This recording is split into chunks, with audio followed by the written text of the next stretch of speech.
Ghatkopar hoarding दुर्घटनेचा मुख्य आरोपी भावेश भिंडेला बेड्या. राजस्थानच्या उदयपूरमध्ये जाऊन मुंबई पोलिसांची कारवाई.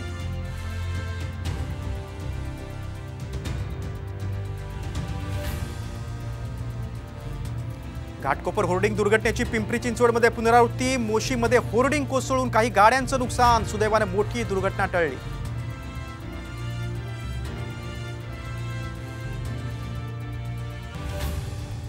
कल्याणमध्ये भर पावसात उद्धव ठाकरेंची जाहीर सभा. चपराशी झाले तरी पुन्हा येईन म्हणतात. नाव न घेता उद्धव ठाकरेंचा फडणवीसांवर हल्लाबोल.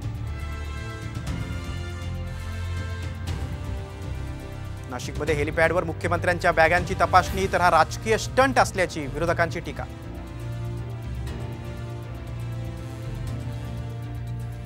श्रीकांत शिंदेच्या घरासमोर उद्धव ठाकरेंचा ताफा जात असताना शिंदे गटाच्या घोषणा. तर नाशिकमध्येही शिंदे गट ठाकरे गट आमने सामने.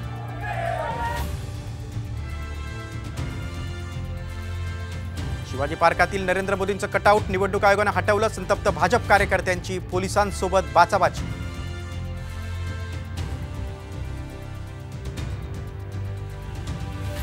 आणि 4 जून नंतर शरद पवार आणि उद्धव ठाकरे गट फुटणार. मोहित कंबोज यांचा गौप्यस्फोट. तर कोण मोहित कंबोज? शरद पवार आणि अंबादास दानवेंचा पलटवार.